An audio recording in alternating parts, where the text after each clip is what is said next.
Hello everyone, and welcome back to Game Easy, Roll Good. Today we're going to talk about the optional rules that existed in the 2014 Player's Handbook and Dungeon Master's Guide, but didn't make it into the new books. That doesn't necessarily mean that we can't use them anymore, but they just didn't take the time to publish them into the new books.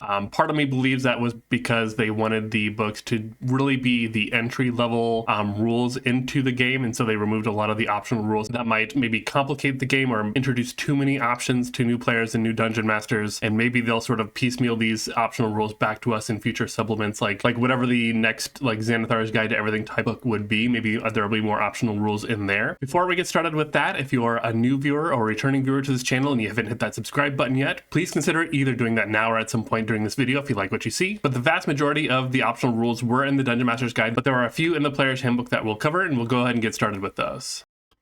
So the first thing that we don't see anymore are variant backgrounds, and this isn't to say custom backgrounds, these are specifically variant backgrounds. For example, there was a variant criminal referred to as the spy, a variant entertainer was a gladiator, a variant noble was a knight, a variant sailor was a pirate, and a variant guild artisan was a guild merchant. Most of these were just flavor changes, but some of them did make other suggestions for alternate proficiencies that you could take in place of whatever was originally suggested in the original background. And some of them even included variant features, where every background in 2014 had a special sort of feature that gave them a in-game sort of roleplay benefit. For example, the sailor originally had safe passage where they could get easy harbor when sailing into certain ports, whereas the pirate has a bad reputation where they can kind of get away with petty crimes because their kind of reputation precedes them. And where the noble had the position of privilege where people just kind of treated them as a more important figure, the knight had a feature called retainers where they actually had hirelings essentially that would do kind of mundane tasks for them. This isn't to say that you couldn't use these variants anymore, or that you couldn't reflavor the 2024 sailor as a pirate, because again, a lot of these variant backgrounds were just flavor, but they don't specifically call these sort of things out anymore.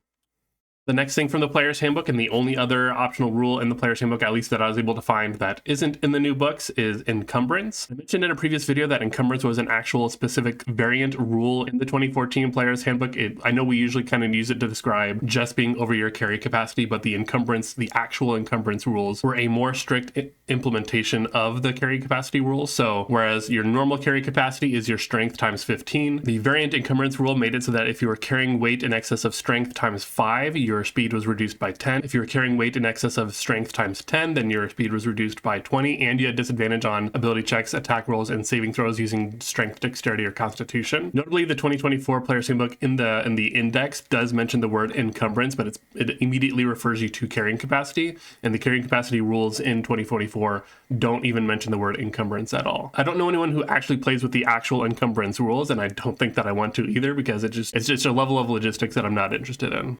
Moving on to the Dungeon Master's Guide optional rules. So the first thing that we're starting with here is more difficult magic item identification. So this is the rule that would say that if you wanted to identify a magic item, you specifically needed to use the identify spell or a similar spell of that matter. Whereas the base rule, and it's still the same way in 2024, if you want to identify a magic item, you can just study it over the course of a short rest and kind of learn what it is and how it works. I kind of don't mind this variant rule. I think it makes the identify spell feel more important. I mean, while there are other uses for the identify spell, like if you suspect someone is affected by a certain kind of magic or a specific spell, you can cast identify on them and figure out what that is. But the vast majority of the times you're casting identify is to identify a magic item. And I know when I've built spellcasters that when I look at my first level spells and identify is there, I'm usually thinking, well, if I have 10 minutes to ritually cast this, we probably have enough time for a long rest as well. It's very rare that I'm trying to identify something in the moment and hard casting identify. And if I'm a wizard, I'm probably not even actually preparing identify. I'm just ever going to ritually cast it. So for that reason, I kind of actually like this rule. Even if you don't have someone in your party who can cast identify, it just kind of keeps that mystery and maybe that anticipation going a little bit longer. And it also makes it so that when someone finds something that they think is magical, they aren't immediately asking for a short rest.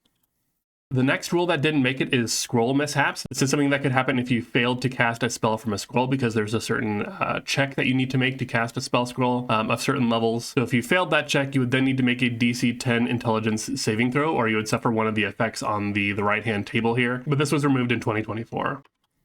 The next optional rule is loyalty. This was offered as a way to track recurring NPCs' attitude towards the party. I personally don't see any real value in using this kind of tracking system, and I even looked in the new tracking sheets that they offered in the new 2024 Dungeon Master's Guide to see if they had like a loyalty section for like NPC tracking, and there's nothing there either. I could see using this sort of like in one-off cases if there's a certain NPC that will be led to sort of a crossroads where they might betray or side with the party in a specific moment. So based on how they treat them, I might kind of keep a tally. Or if you wanted to lock certain assets that could be available to the party behind a certain loyalty value, that could be something as well. Similar to the way that the companion attitudes work in Baldur's Gate 3, where certain cutscenes or certain things happen at certain, I guess, loyalty levels, I guess we'll call it. Those are the kind of only cases that I could see using a system like this, but I don't think I'd ever use it as like a blanket system.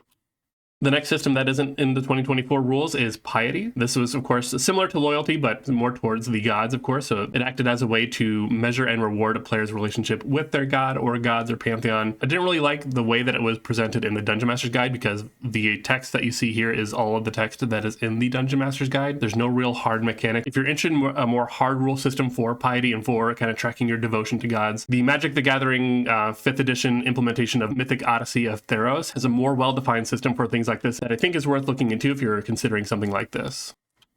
The next rule is wands that don't recharge. So this is a pretty easy one to explain, that wands don't necessarily gain charges the next dawn like they normally would. And it does suggest that if you do plan on doing this, that you increase the number of charges that an item has, just so that it doesn't run out so easily. I don't actually mind this rule, but I think it kind of depends on your table psychology. From a DM point of view, this can kind of be a good way to limit how many magic items are always available to your party, especially since wands are typically non-attunement. They can kind of use these whenever they want to. So if you have items with charges that are basically consumable items because they don't regain charges, that's a good way to just limit the player's power over time. On the other hand, many of us players might be the kind of players that finish the game with all consumables we gained along the way because we were always waiting for the right time to use them. So you might get to the final battle with the big bad evil guy and they suddenly start pulling out all these items that have charges and casting all these spells that maybe you weren't prepared for. And I'm definitely not saying that happened to my DM recently as we finished our recent campaign. And that wasn't even an item that I had for a long time, but it was definitely something that I decided to pull out at the right moment. The next optional rule here is the Proficiency Dice. Whereas Proficiency is normally a flat bonus, instead of that you would roll an additional dice with your d20 whenever you'd make an attack roll ability check or saving throw that you're proficient in. So at 1st through 4th level, instead of having a +2, you'd roll a d4. 5th through 8th level, instead of having +3, you'd roll a d6. And then a d8 at level 9, d10 at level 13, and a d12 at level 17. I do think that rolling more dice is fun, but this also just introduces more small math along the way that might slow the game down. It also makes your results much more swingy because you're going to have lower lows and higher highs. This might be easier to pull off on a virtual tabletop if they actually support it, but overall I think the flat bonus is just fine, and I think the system kind of relies on having the flat bonus because of the way bounded accuracy works. Moving on to another variant of proficiency, we have Proficiency Variants. So this was another way to determine what abilities you have proficiency in. So there were a number of different ways to manage skill or even tool proficiencies mentioned in the 2014 Dungeon Master's Guide. There was ability check proficiency, where depending on your class, where you would just have proficiency in all ability checks associated with a specific ability, whether it be strength, dex, con, wisdom, intelligence, or charisma. I think ability check proficiency gives your dexterity and charisma based classes even more of an edge in the game that they already do.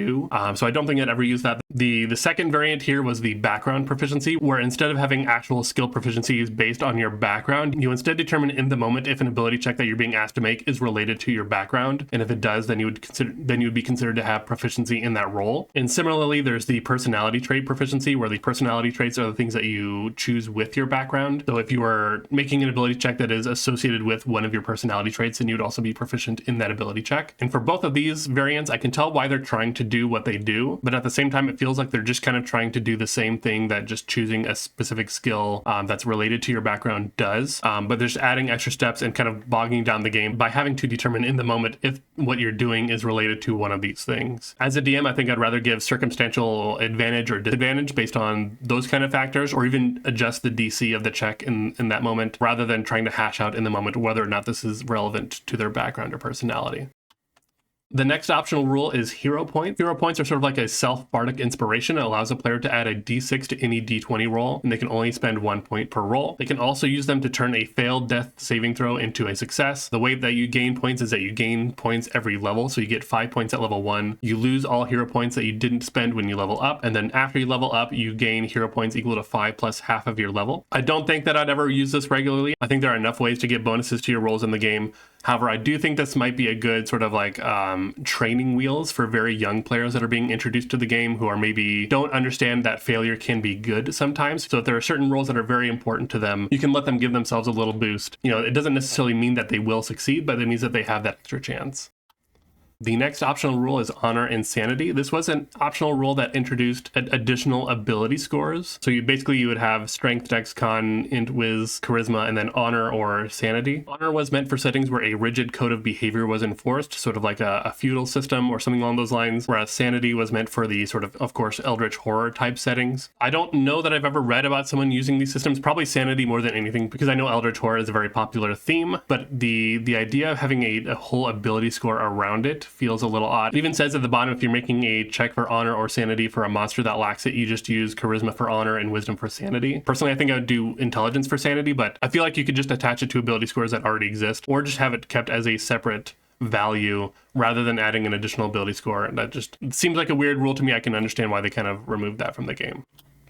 Moving into more combat-oriented optional rules, we get the facing rule. So this was an optional rule that made it important which way a creature is facing during combat. This is, of course, much more easily represented when you're on a battle map on a grid or a hex or whatever it is. So this not only determines what you can and can't see, but it also determines what you can and can't attack and what you can and can't guard from. If I were ever to use this kind of rule, it'd probably just be for like a one-time gimmick for a certain fight. But if I were ever to implement it sort of as a baseline, I feel like I would need to introduce more rules to kind of balance it out, because I think moving around a creature space is very free right now, whereas I think I'd probably introduce more opportunities for opportunity attacks if a creature is trying to move out of my vision, essentially, and maybe just makes the lockdown from Sentinel just a flat rule as well, so people can't so easily just get behind me and attack me from an unseen position where I can't guard myself with a shield. If you've ever implemented facing rules, definitely let me know how that worked out. And maybe the most popular rule that people love and or hate is the flanking rule. The optional flanking rule is not in the new Dungeon Master's Guide. If you don't happen to know what flanking is, this basically means that if you and an ally are on opposite ends, if you can draw a straight line through the center of your square, through the center of the enemy square, to the center of an ally's square, essentially, you would have advantage on melee attack rolls against that creature. I think advantage is common enough now, especially in the 2024 rules, that I don't feel flanking is as necessary as it used to be to get that sort of advantage. And I think weapon masteries do a lot of work to fill in the space that flanking used to take up. Not all weapon masteries, of course, grant advantage, but they do offer that sort of variable combat strategy that flanking was supposed to sort of mimic. And so honestly, I'm not torn to see this one go, and I would encourage anyone who's only ever played with flanking to maybe try playing without it, especially if you're using the 2024 rule set and you have all these weapon masteries. And again, advantage is just much more common among all the different classes. Basically, if you want it, there's probably a way to get it. The content creator, Insight Check, I don't know his real name, and I don't know him personally, so maybe I don't need to call him by his real name, but he, on his channel, recently released a video about the flanking rules and his opinions on them, and that was actually the motivation for me to make this video covering all the optional rules that are missing. And I basically agree with all his points, and even the house rule that some people do where it's like +1 or 2 to your attack rolls instead of advantage. I don't personally like that one either. I've actually played with that one and it's fine. I mean, as a player, I'm going to use it. As a DM, though, I don't think I'd ever actually do that myself. So if you want to watch that video after you finish watching this one, of course, it'll be up in the cards here. I'll link it down in the description down below as well. The next optional rule is healing variants. So there's a few here. There's the healer kit dependency, healing surges, and slow natural healing. So healer's kit dependency required a character to use a healer's kit in order to heal via their hit dice during a short rest. And it specifically says, even in the rules here, that someone else needs to use a healer's kit on you. Healing surges, I believe, are a carryover from 4th edition that basically allows you to use an action to expend up to half of your hit dice to heal during combat, or essentially outside of a short rest. You'd add your constitution modifier to each roll as you normally would, and you can only do this once per long rest. And then slow natural healing makes it so that characters don't automatically regain all of their hit points during a long rest, but instead they must use their hit die as they normally would during a short rest. So this really sort of slows down the rate at which you get back your recovery resources. I think the healer's kit dependency makes sense in a game that has more resource management tied into it. So if you're really tracking like your rations and all those different things in a more survival oriented adventure, I think that makes a lot of sense. And I think in a lot of ways, this is maybe still in the 2024 rules and things like the healer feat, where you can use a healer's kit to basically do this during combat. So in some ways, this rule maybe still exists in 2024, but the rule as it is stated here doesn't exist. Then we move on to rest variants. So there's epic heroism, and maybe something that people are maybe more familiar with or maybe have heard about more is gritty realism. Epic heroism basically makes it so that short rests are 5 minutes and long rests are 1 hour, which can create more fast-paced and high impact encounters. Whereas gritty realism is sort of the opposite of that. It really slows things down by making short rests 8 hours and long rests 7 days. Epic heroism feels like it would be exhausting to use for a whole campaign, but it might be a useful tool for throwing multiple challenging encounters during like a one-shot or something like that, or if there's like a specific area that they're in during an arc of a campaign where it's meant to be just like this fast-paced gauntlet, maybe you would introduce this for that period of time. When it comes to gritty realism, I feel like I've read nothing but negative things about it for people who have tried it. I've never tried it myself, and again, I think much like a lot of people, it's one of those things that kind of interests you as a way to kind of slow down the game and maybe take the time to more explore the world. But I feel like the pitfall of this is not actually having ways to fill in that time. So if you wanted to carry gritty realism into 2024 rules, this might be a good opportunity to introduce things like crafting and bastions. The description here does mention that you're supposed to like include more social interactions and politics and all these other things that can occur during the 7 days that they're taking for a long rest. But 7 days is a long gosh dang time, and there's just not enough social interactions to really fill up that time. So you kind of really need something else for the players to do, because you're either going to be trying to drudge through all these little social encounters every day, or you're basically going to hand wave the 7 days and be like, okay, let's continue. Whereas if you have like bastion turns, like, okay, what do you do in your bastion during this week? Or you know, what crafting are you working on during this time? You can stop the game for a moment and kind of ask the players what do they do, and then move on after that.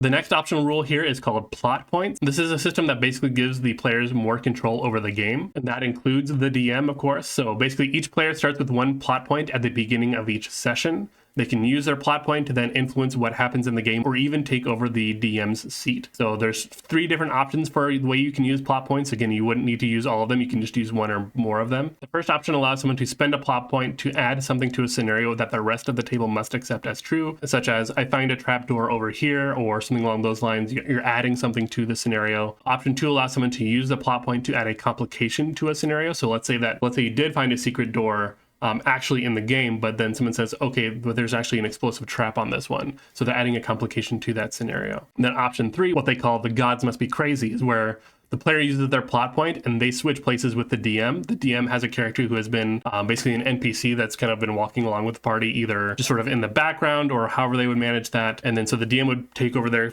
space as their character. The person who is now the DM, their character would become that NPC. And then they would just kind of take over as the DM. I think a system like this definitely requires a group that you trust inherently to not really abuse this system. And especially if you're using the one where people switch the DM seat, people who want to take that seat. Definitely not something for every table, but is an interesting system.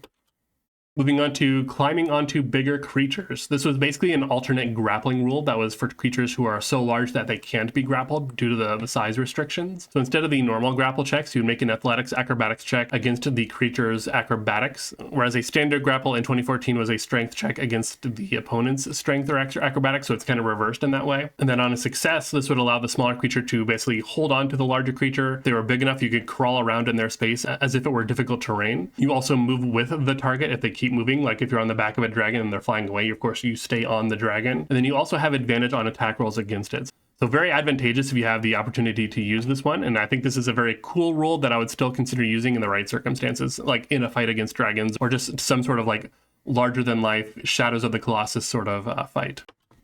There's also an optional disarm rule. This was initiated as an attack roll against a creature's athletics or acrobatics check. So you make an attack roll, they make the check, and then you compare the results. You had disadvantage on the attack roll if the item was being held by 2 or more hands. And the target also has advantage on their check if they're bigger than the attacker, or they have disadvantage if they are smaller than the attacker. I also don't know why this isn't just a base thing that is in the player's handbook for players to do. I understand where this could get a little silly if players and enemies are always trying to disarm each other and it kind of becomes just like a slap fight. But overall, I feel like this should just be a baseline option that martial characters have. And yes, I know that, of course, like the Battle Master has a disarming strike, and I think there's maybe a couple other options. But overall, I think this is just a cool rule to use. Moving on to the mark feature, this allows a creature to mark a target on each of their turns when they attack. Opportunity attacks against the marked creature have advantage, and that opportunity attack doesn't use that creature's reaction. However, you are still limited to 1 opportunity attack per turn. This basically allows you to give your martial characters essentially 2 possible reactions per round. I've always liked the look of this feature. I've never had a chance to play with it. I would consider using it if I were running a longer term campaign as just something that I would allow my martial characters to do. Especially now in 2024, there are a lot of alternate reactions other than just opportunity attacks. And while there is something to be said about making the player choose between offense or defense with their reaction, you know, having sort of like a cost to actually making that opportunity attack, this feature has always just really stood out to me as something that I'd be interested to see how it actually plays out in game. So if you're a DM and you've used this, or if you're a player and you've had a DM use this in your games and you were kind of able to use it, you know, let me know how that worked out. I'd be interested to know.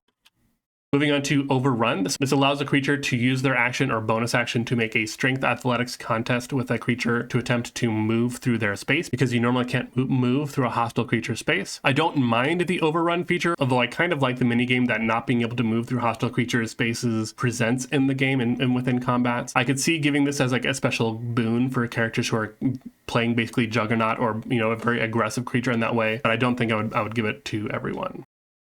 Next is the shove aside feature. This is basically a variant of the shove rule. So where the base shove rule just shoves the creature away from you, whereas the shove aside is basically you can move them 5 feet in any direction from the space that they're in. And then if you did it this way, you'd have disadvantage on the check to do that. This is another rule that I don't understand why it's not just a thing that you can do. Not because it's necessarily like so good or useful or very interesting. It just feels like something that should be possible to do. Of course, the shove rules have changed a little bit in 2024, where it's a saving throw and not a contested check anymore. So the disadvantage on the check to succeed would probably need to be translated to advantage on the saving throw for the creature.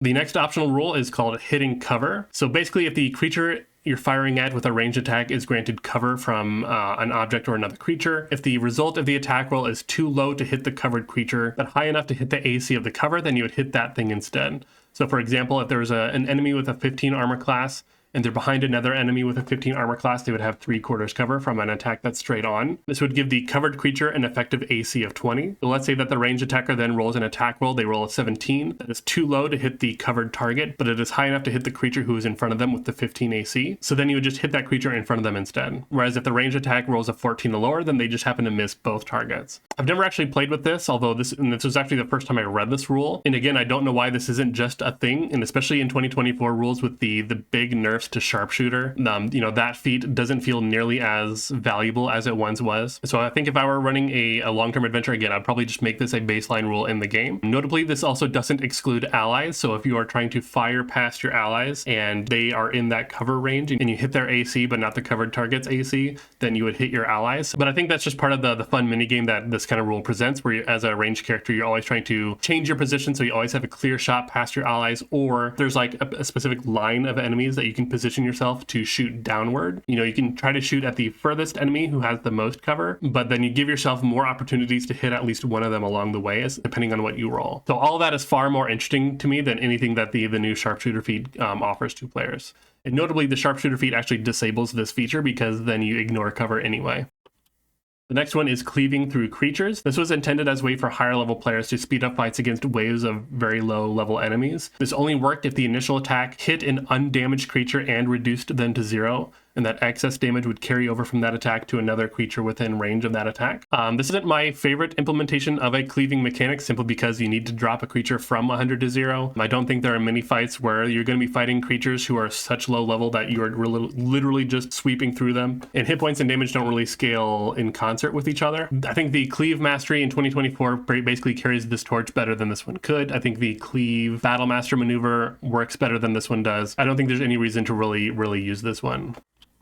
Moving on to the optional injury rules, this was a way to introduce semi-permanent penalties for things like taking a critical hit, being reduced to 0 hit points without actually dying, failing a death saving throw by a certain margin. Penalties were ranged from debilitating, such as losing a hand or a leg, which could basically end your adventurer's career, as you know, taking an arrow to the knee, or they could be cosmetic, such as simply having just a scar that didn't actually really affect your gameplay in any way. While every penalty had a way that you could recover from it, some of them were out of reach for low-level parties, such as having access to the regenerate spell, or knowing someone who has access to the regenerate spell. So this feels like an optional rule that just kind of would have felt a lot more punishing, you know, just kind of piling on something bad to something bad already happening.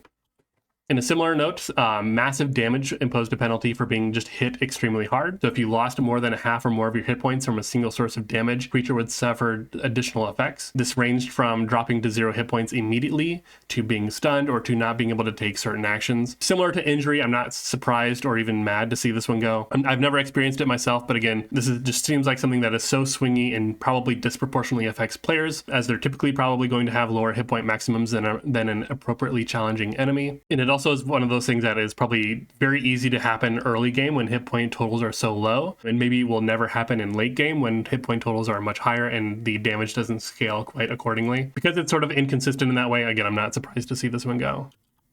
The next rule is side initiative. So this was the initiative variant where the players would roll a single d20 and the enemies would roll a single d20, and whichever had the highest roll goes first. I've never played with it personally, and I feel like, again, this would be something that would be too swingy, because if an entire side gets to go first, I think that dramatically changes what happens in combat. No, like in Baldur's Gate 3, when I've had like alert and the alert elixir on all of my party, just to see what happens if I have all my characters going first. Basically, the majority of the enemies are dead by the time they get their turns. I don't personally like the idea of side initiative, even though I've never played with it. For that reason, it just feels like, not saying that one side is immediately going to die, but they have a massive upper hand by everyone getting to go first.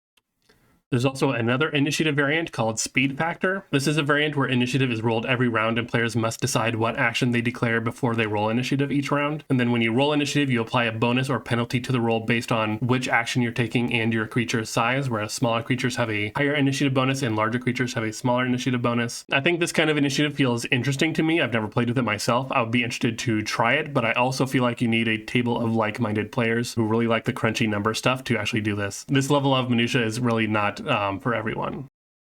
And then the last optional rule that didn't make it into the new player's handbook is spell points. So this was an alternative to spell slots, although not really, because you still used spell points to create spell slots. You can't have more than one spell slot of 6th level or higher per long rest. However, this would allow you to potentially have a greater number of lower level spell slots that you couldn't do with the normal spell slot system. I don't ever hear much chatter about spell points, although I always feel like the people who do like it basically swear by it, and then people who don't basically just don't care about it, like they don't have hard opinions about it. I personally think the spell slot system works just fine, and this is basically sorcery points with extra steps. But if you have more experience with the spell point system, definitely let me know down in the comments.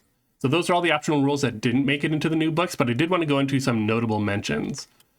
These are optional rules that existed in the old player's handbook or dungeon master's guide that are now sort of changed or more hard-coded into the new rules. The first one is inspiration, or only players award inspiration. So the DM inspiration was sort of an optional rule in 2014. You didn't have to use it. And then again, there was a variant rule on top of that optional rule where only players award inspiration to each other. But now that sort of system is basically baked into the mechanics of the game. Like how the human in 2024 automatically gets inspiration when they finish a short rest. The champion fighter has a way to get more inspiration. And then for players giving away inspiration, if you have inspiration already and you get it again, you can then give it to another player. So all of that is basically baked into the core 2024 mechanics, and even more sort of automated, such that the DM doesn't really need to worry about that anymore. The next one is Feats. So Feats were technically an optional rule in 2014. I don't know anyone who really regularly played without them, but these are now just a base mechanic of the game. They are no longer an optional rule. Even the standard ability score increase is a kind of feat that you can take now. And then the final notable mention here is the one for mixing potions. So this is no longer optional. This is a hard rule now. Basically, if you drink a potion while under the effects of another potion, there's a random effect that occur. You roll a d100 and then you refer to the table. So if you roll a 1, then you just explode and deal 4d10 force damage to creatures in a 5-foot radius around you. 2 to 8, both potions lose their effects, and then you gain the effect of a type of ingested poison as described in the Dungeon Master's Guide. 9 to 15, both potions lose their effect. 16 to 25, one potion loses its effect. 26 to 35, both potions work, but their effects are halved. If it doesn't have a numerical effect that can be halved, then it just loses its effect instead. 36 to 90, the majority of that area is both potions work normally. If you roll 91 to 99, both potions work, but their effects are doubled. And if neither potion has a way to double what is happening, then they just work normally. And then if you roll a 100, only one potion works, but its effects are made permanent. So if you have a potion of healing, for example, it suggests here that, so instead of healing for 2d4 plus 2, you would gain that many hit points permanently. If you drank a potion of invisibility or a potion of greater invisibility even, you would have, permanent invisibility. It does say at your discretion to dispel magic or similar magic might end the lasting effect, but otherwise it'd be a semi-permanent effect on you. Notably, there is one small change from 2014 where the damage, if you roll a 1 and you deal the damage around you, it's 40-10 damage to you and everyone around you, where it was 60-10 damage to you and then 1d10 damage to everyone else around you. But I think this is just an interesting rule that is technically no longer optional. I mean, technically every rule is optional according to the DM, but according to the written text in the books, this is no longer stated as an optional feature. Even if there's a 1% chance that a potion's effect could become even semi-permanent, I think that's kind of crazy. I mean, if that even happens once, depending on what potion it happens with, that's going to create good stories from the table where it's like, hey, you remember that one time where you permanently gained invisibility, or you permanently gained, a 21 strength from the potion of whatever, Hill Giant strength or whatever it is. I mean, obviously this is under the DM's control and they can choose which effect is the permanent one. And you'd probably need to be in a long-term campaign and have access to things where you have like bastions or crafting to have this sort of regular flow of potions. And even if you roll a 1 and you explode around you, if you're in combat when you do that, that can kind of be advantageous for you, potentially just making yourself a bomb. So this really has my juices flowing to create sort of like a mad scientist sort of alchemist character who just drinks as many potions as they can. And this is sort of on my D&D bucket list now to get this to happen at least once, assuming that my DM is actually using these rules. But those are all the optional rule changes and removals from the 2024 Player's Handbook and the Dungeon Master's Guide. Again, this is not saying that we can't use these rules anymore. We can definitely carry any of these rules into the new rule set if we want to. We might need to make small adjustments here or there based on the way that the new rules work, but overall, most of them are pretty portable. So let me know down in the comments, are there any that you are sad to see go? Are there ones that are definitely going to carry with you into the future in 2024 as they continue releasing content into the 2024 rule set? I think the vast majority of these, especially the non-combat ones, I've never actually played with. So if anything, I'm probably going to make a point to try to play with some of the ones that I do like in the future. But again, let me know what you think down in those comments. And while you're going down to those comments, please hit that like button. If you are a new or returning viewer to this channel and you like what you saw here and you want to see more videos from me, please consider hitting that subscribe button. It helps me out quite a bit. I release videos every Sunday and Wednesday, so you always have something to look forward to. I appreciate all your time, and I'll see you in the next one.